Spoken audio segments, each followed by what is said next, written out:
don't use AI if you don't need to use AI, right? And Right. which is weird for an AI company, but I'm very much of the opinion if use the right tool for the job. So if AI is the right tool for the job, we want to use it. But ultimately, everything that you present should be explainable and should be citable to a specific real world thing. And once you do that, that solves a lot of your problems. And also, again, like I said, you should have a human at some point looking at this and making decisions both off that, who's ultimately responsible for it. But they should be asking these questions. Global companies face unprecedented risks and challenges in today's economy. To mitigate these legal and economic risks, companies are rapidly embracing and elevating the importance of robust ethics and compliance programs to promote positive corporate citizenship. On Corruption, Crime, and Compliance, you'll hear from industry leaders and insiders about how to create effective ethics and compliance programs that will mitigate risks and maximize financial performance. Here's your host, Michael Volkov. Welcome, everybody. I'm really happy to have Christian Focacci back with us. He's our tech guru.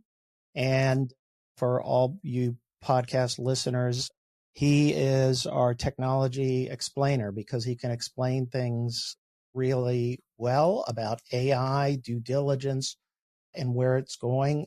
Christian, it's always great to see you. We're going to talk about also not only your view of the industry, where AI is going, but also to talk about Threat.Digital, your terrific product, which I will talk about in a minute or so. But first off, it's great to see you. Thanks for being here. And I want to open this up to a discussion about what we're seeing on AI. And I'm not talking about all the blowhardy risk, articles that are written about how AI is going to take over the world. I just saw Mission Impossible, The Final Reckoning, and, AI is the bad guy in that. So anyways, great to see you. Good to see you too, Michael. But tell me, besides Tom Cruise winning, what are you seeing right now in terms of AI, where we're going with it? It seems to me to be moving extremely quickly now. And the technology is, and lawyers are doing their best to stay up with it, let alone all the business, all the consumers. Yeah, it's a challenge. So my job every day is to run an AI company, and I probably spend 20 to 30 minutes a day, maybe 5 to 6 hours a week, trying to keep up with new AI updates and just keeping up on the news. It's a daunting task if it wasn't your full-time job. So it's really challenging, and that makes it even more challenging where the market puts out a lot of marketing material and that's kind of unclear of what's actually happening in the world. Right. But you're 100% right. It's been moving incredibly fast. So we spoke probably a little over a year ago, maybe a year and a half ago.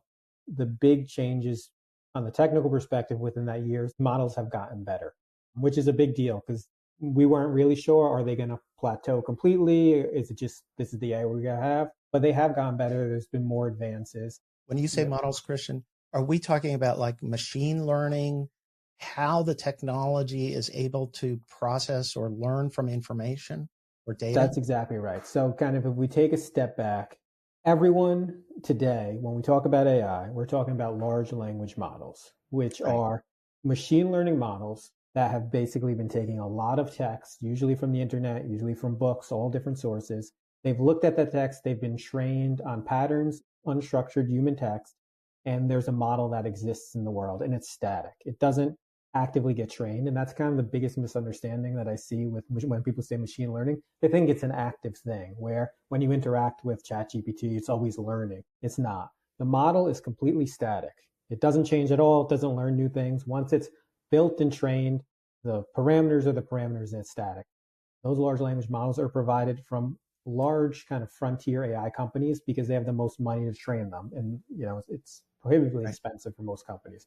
So you're looking at OpenAI, Microsoft, Google. There's some open source providers now, specifically coming out of China, but they release these models. So pretty much any solution that people are selling with AI and LLMs are a company that's built something that accesses one of these services from one of these big companies. And that's when we say models, it's these services that are offered have improved significantly from even a year ago. And there are ways that companies can run this on their own software, but you need a lot of, or hardware, you need a lot of computing power to do it. And those models still aren't as good as the frontier service models provided by the big players. So almost always you're going to be interacting with an OpenAI, a Google, or a Microsoft behind the Microsoft, scenes. right. I mean, Microsoft is kind of a leader in this area, correct? In terms of they've invested a lot in this. They've invested a lot and they're kind of playing both sides. So they've invested a lot in OpenAI. Yeah. So they have a stake there. But now what they've done is they're kind of trying to make their platform where they can have any model on it and you could access it through their kind of hub. So you can access OpenAI models through Microsoft. I think they just added Grok, which is the X's model. And there's a lot of other ones, Anthropic. So now they're trying to kind of have their hub where you just use them as the access point and then they have all the other models trained and you can kind of pick which one you want. So they're not choosing one of them. You can be a lot of them.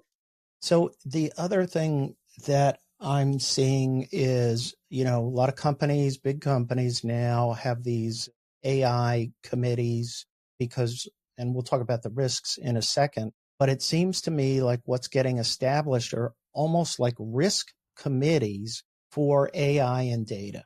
Now, I get data privacy and all our data privacy controls and our mapping and everything that we've done.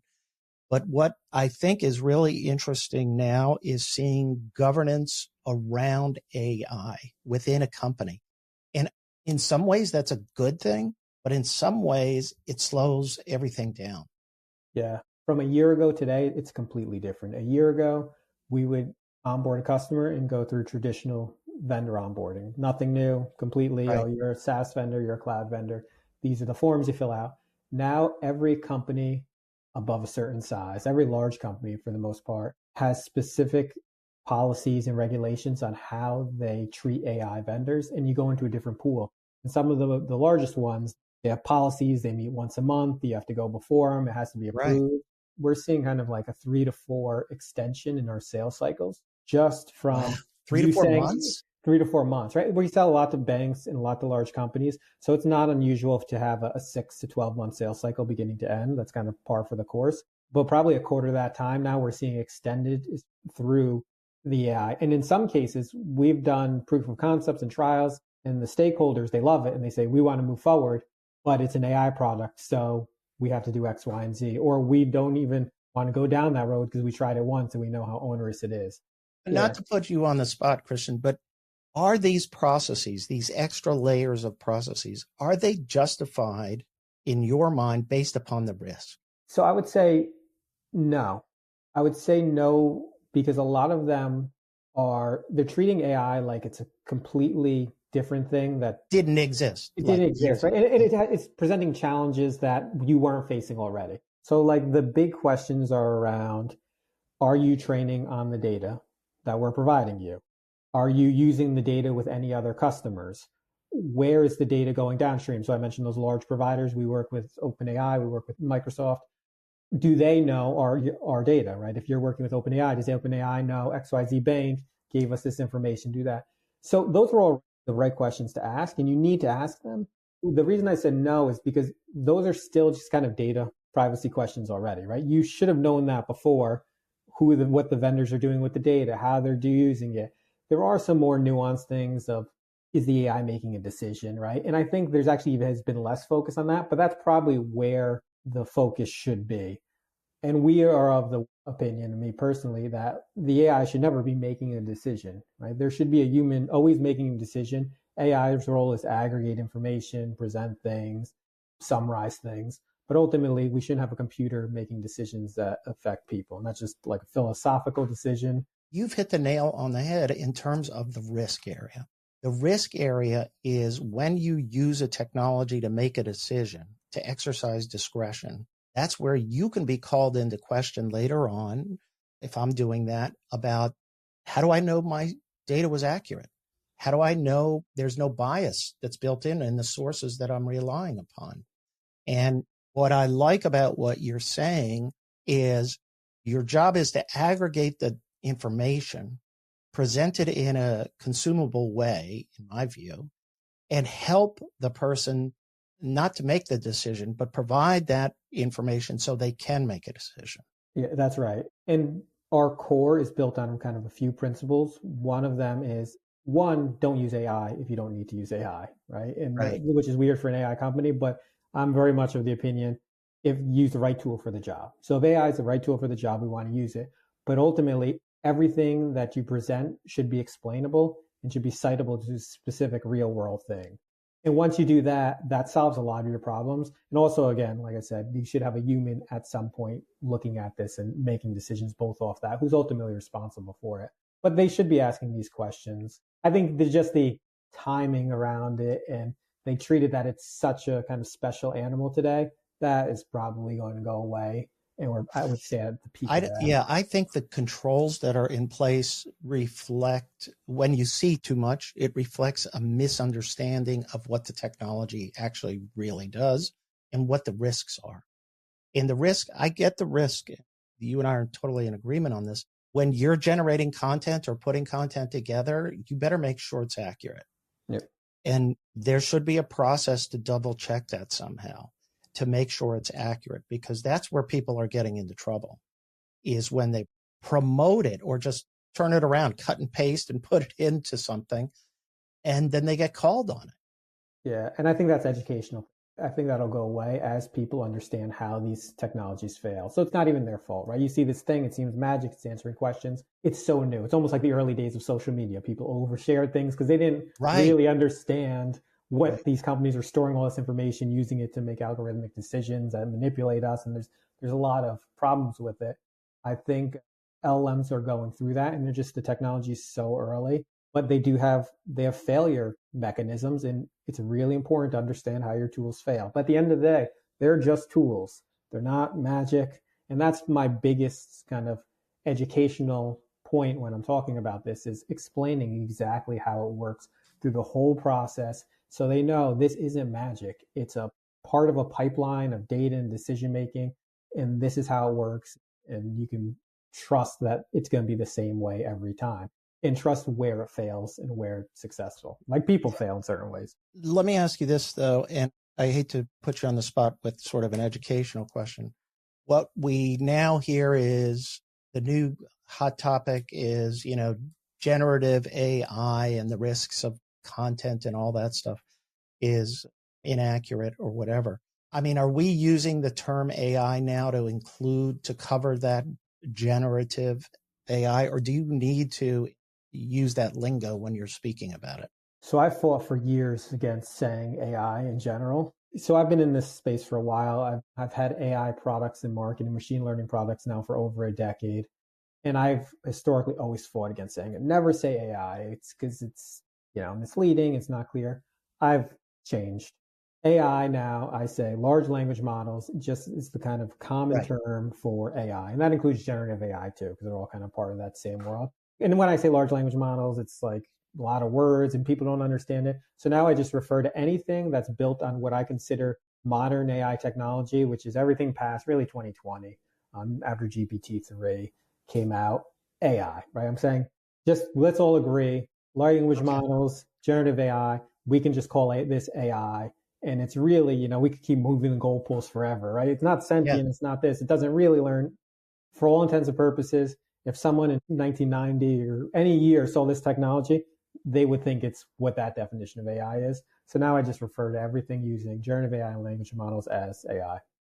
Well, Christian, to put you even more on the spot, let me ask for your prediction. What is this going to look like, AI? And then we'll get to, I want to talk about Threat.Digital.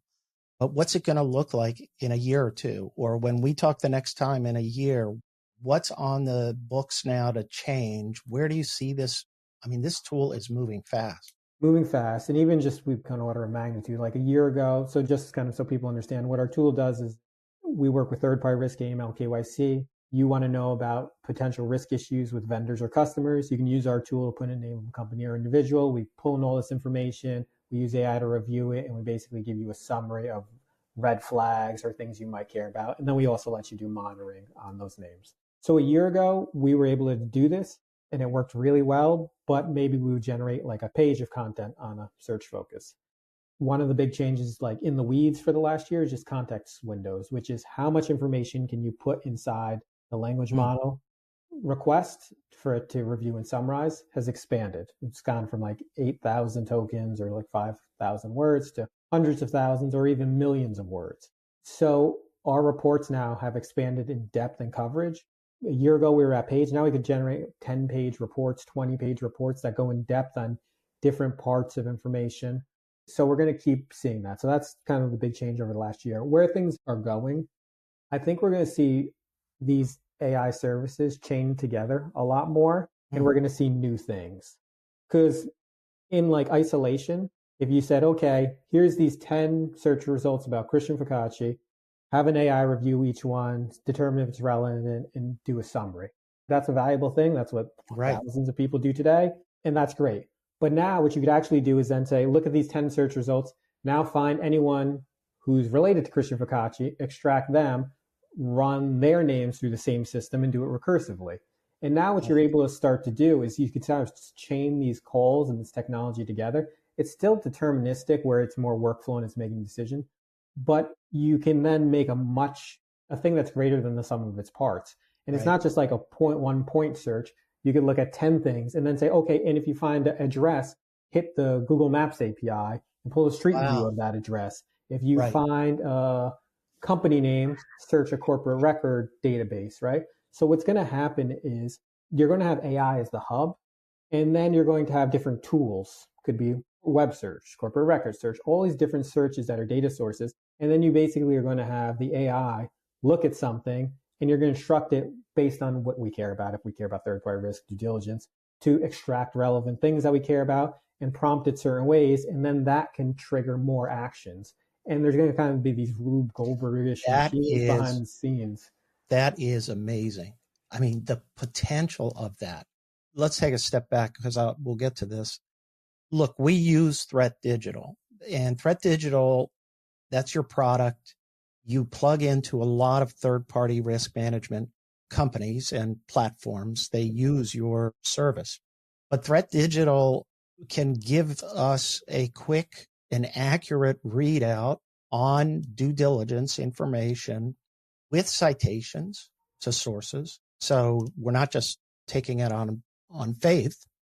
And it's amazing what you've built. And I get it why all the companies are using it. What you're telling me, though, is in the future, it's going to be able to do, number one, more thorough reports. And that, to me, is very valuable to compliance for documentation purposes. Now I've got documentation of exactly all the information we knew at that time. Let's say we onboarded somebody or there's a notice about somebody. But now what you're talking about is I put in a name, a date of birth, whatever, all the identifiers. I get all this information. But if we start linking services together, it's like thinking what my next step would have been in making a request. In other words, oh, there's this address. Show me where this address is. But now what you're telling me is this string of AI functionality is basically doing what a human does in terms of putting together all the issues they want to analyze and identify about this person or about this company. That's exactly right. And what we found is we've benchmarked kind of the gold standard in the information retrieval world, especially for due diligence, is human research. That's the gold standard, humans running research. And when we benchmarked the solution against human due diligence reports, what we found is about 88%, we find the red flags that the human researchers find. So the question is, okay, where is that kind of gap that we're not 100%? Even though we're doing it immediately, it's 1,000 times less expensive. It happens in real time. But where's that gap? And the gap is always almost not on the search focus itself. We search for the company. We are exceedingly good at finding the right information on that company. What happens is that company is owned by this person or another company, and that company is owned by a Russian oligarch. And then that is a red flag. And that's where that small gap, that 12%, usually fits in. It's those related parties. It's those ancillary things that right now humans are still like, they kind of are looking and they're like, oh, I saw this company. Let me find the ownership of that company. Then let me run this search. But I know it's only a matter of time. Yeah, but Christian, I know a company that's doing that, just that, what you talked about, the 12%, the related parties, but they're not anywhere close to your functionality I mean, it's bulky, it's cumbersome. It's not anything like the simplicity or ease of use that you've created with Threat.Digital. You know what I'm saying? And I think you're going to be, frankly, to me, that's an information issue, and whether it's retrievable. First off, is the data even kept? Some countries you can't get beneficial ownership information to figure this all out. But my hope is that with your tools, you're going to be able to figure a lot of that out just through all the information you get already. And you hit the nail on the head. Is the information there? And that's, we could have a whole other podcast about beneficial ownership. I have a lifetime of experience trying to find ownership of companies that it doesn't exist anywhere in the world. And everyone, especially in the third-party risk space, that's the number one thing you hear. Can you give us ownership? Everyone thinks there's a silver bullet on the data side, and other vendors are like, yeah, we have that. No one has it. And no one has it because it doesn't exist, right? It's a private company. The owners aren't registered, or if they're in registered, the BVI. Yeah, they're in the BVI. It's a shell company that connects to somewhere else. It just doesn't exist. So there's no data solution because there's no data to be have. And I gave up that fight. Like I gave up not calling it AI. I gave up that fight a long time ago. I just said, sure, go with one of these data providers. If it solves it, your problem. But yeah, if the information is there, we can find it, right? And we could actually now start to do more, right? Because a human, the advantage of AI is you could do it at scale and you could do it in parallel. So even a human report, and the human reports are very, very good. If they're going to look at run internet searches, how many internet searches are they going to run? Or look at, right? 10, 20, 100. Right. In the AML KYC space, usually, because it's different than third-party risk, it costs money and there's constraints. It's usually look at the first page. Run a search on Christian Focacci, look at the first page of Google results. Is there anything bad? If not, sign off on it. But with AI, that limit doesn't exist, right? I can look at 10,000 search results and pull one of those things out. Right. So the advantage is now what we're doing is we're actually expanding the scope of things we look at. And that's why you kind of led into the segue of like, oh, AI is taking everyone's job and, all that kind of stuff, workforce. But what's actually happening is no one knows. So the first thing is what actually is happening is no one knows what's going to happen with this in the future. But the second thing is it's very conceivable that there's just more work because before we were looking at 10 things. Now we're looking at 10,000 things. And maybe there's more things to find and that causes more risks to think about. And it could trigger a whole other cascading effect of industries and things like that. I am convinced that all the fears of loss of jobs in the white collar sector because of AI is overblown. To me, it's another productivity tool that's going to make all of us more efficient and effective.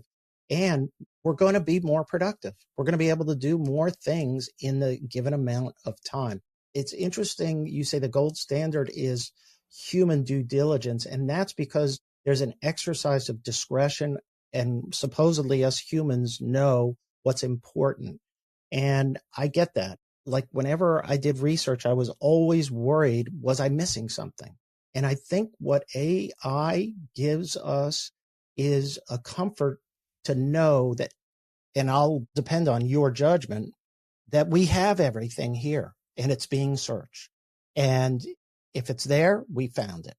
Now, when I have all the information in front of me, I can exercise discretion and feel comfortable about it.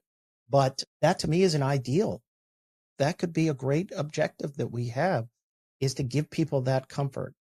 I don't do Google searches anymore. I've stopped doing them. They're absolutely less productive than using AI.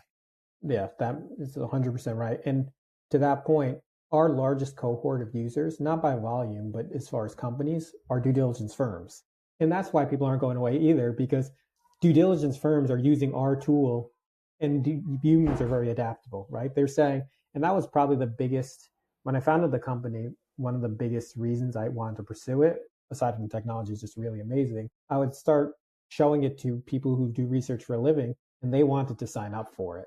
Historically, that group of users is almost impossible to sell to because in their mind, one, there's a possible threat of technology taking their job. And two, there's kind of like, they think they can find everything all the time, right? It's just the way it is. Their job is to find things. So they're always kind of skeptical.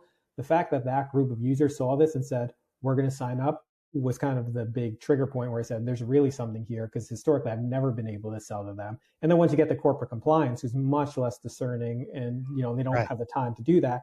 it's like way overkill for what they need. But I think the Threat.Digital capability that you've built and where it's going to become even more and more important to the due diligence companies, because their ability to innovate now is dependent upon your innovation. And they're not going to do this themselves. They're not specialized like you. Yeah, and we're enabling them to offer completely new services as well. So there's the normal service of save us research time, which is fine, but it's honestly not that interesting to them. They already make a margin on due diligence reports. How much time are they saving? They like that. There's the value add of finding things that they might not have been finding. That's kind of more important because their whole job is finding things. But the most interesting thing is we've seen them release things like ongoing monitoring, which they've never had before, because you can do it at scale. So due diligence historically has been point in time. We're going to search Christian Focacci today. We're going to run this research.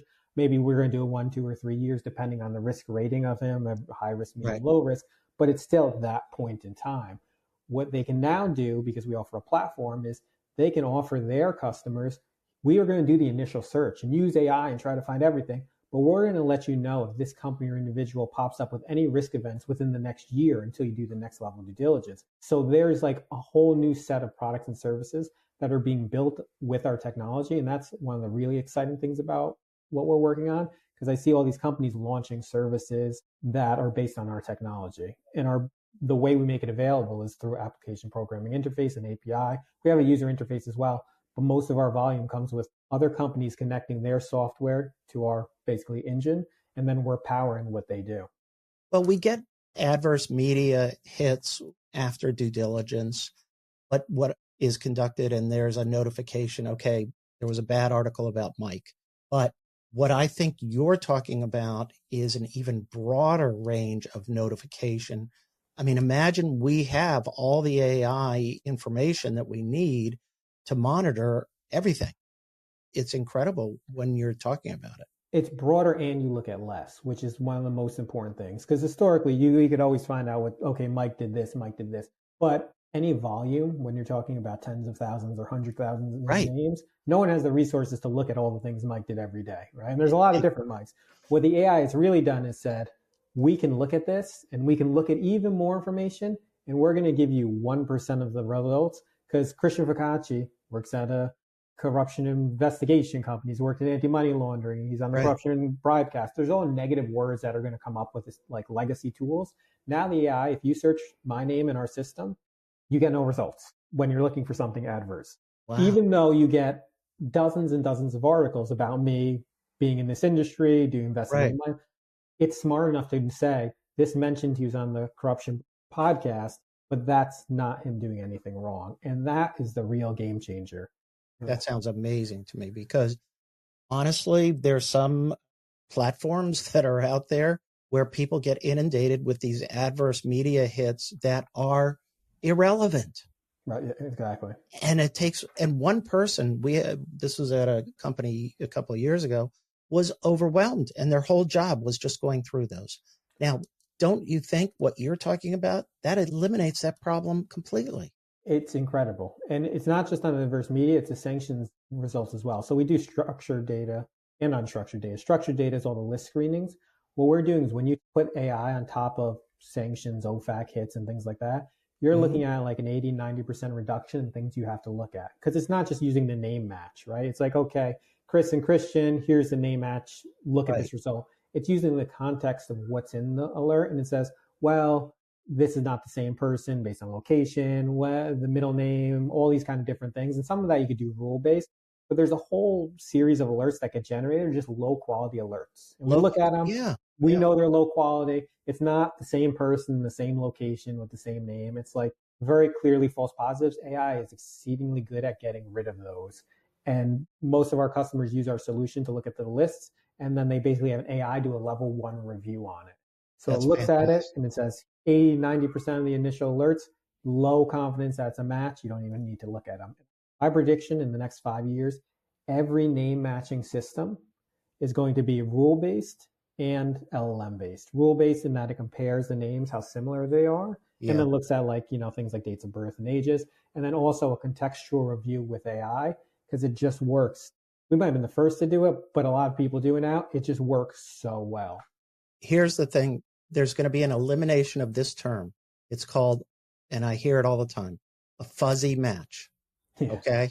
If I hear about another fuzzy match, AI is going to get rid of that, because what you're saying, yeah, you can have rules for the name and it gets through the rules. Okay, I get that. But having the context that's thinking like a human, but a rational human in how we decipher information. It's going to get to the point where the only alerts are generated are going to be the ones that are basically unknowable, right? Which is another problem. They're the worst alerts to look at, because it's like, okay, here's Mike Volkov in the same location. That's the same age. Right. And you didn't know he was doing this, blowing firecrackers off on everybody's house. So I get it. I mean, this is exciting to me. And I think ultimately we're going to have real-time due diligence and real-time monitoring, that it just goes on, so that if anything changes about anybody, we're alerted to it in an efficient way. And that, if you're saying that can be done in the next 5 years, that will be so productive for everyone. We need to know who we're dealing with. Our company needs to know everybody we're engaged with and who we're working with. And what better way than what you're talking about? Do you think that makes more work or less work than we have today? Less. You think Absolutely. less? Yep. Because what it means is a manager or person responsible for this function has to know how to prioritize the risk and who should be doing what and how often. These settings of 80% matches versus 70% matches, those days are going to be gone.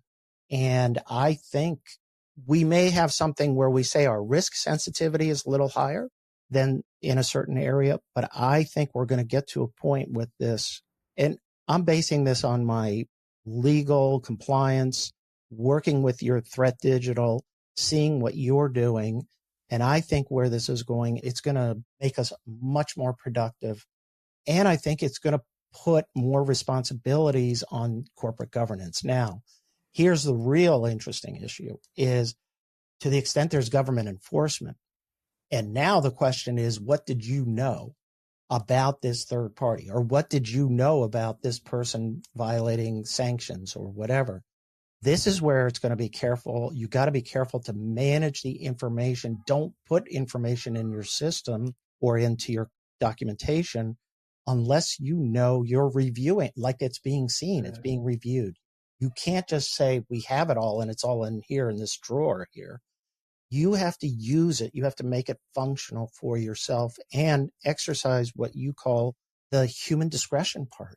We can't replace that, is what you told me. And that, I think you're right, because those are judgment calls that are made by people in the end on risk. That's right.